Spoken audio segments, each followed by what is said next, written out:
ఇప్పుడు భూభారతి చట్టం ఏమంటుందంటే కీలకమైన మార్పులు వచ్చినాయి ఈ విషయంలో. వారసత్వంగా కానీ వీలునామా ద్వారా కానీ వ్యవసాయ భూమి మీద హక్కులు వచ్చినట్లయితే వాటికి మ్యూటేషన్ చేయించుకోవడానికి పాస్బుక్ పొందే ప్రక్రియ ఇప్పుడు కొంత భిన్నంగా ఉంటుంది భూభారతి చట్టంలో. ఈ చట్ట ప్రకారం వీలునామా ద్వారా వస్తే వీలునామా కాపీ, లేదంటే వీలునామా లేని సందర్భంలో వారసులు ఎవరైతే ఉన్నారో వారు మళ్ళీ ఒక జాయింట్ స్టేట్మెంట్ రాసుకోవాలి.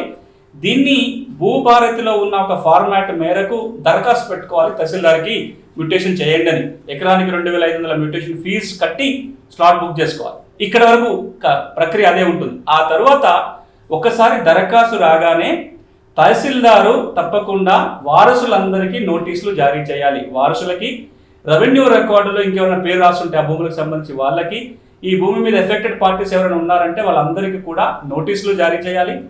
నోటీసులు ముట్టిన వారం రోజుల తర్వాత విచారణ చేయాలి. వారసులు వీళ్ళైనా, ఏమైనా వివాదం ఉందా, వారసత్వ భూముల మధ్య వివాదం ఉందా విచారణ చేసి ఒక ఉత్తర్వులు ఇవ్వాల్సి ఉంటుంది తహసీల్దార్.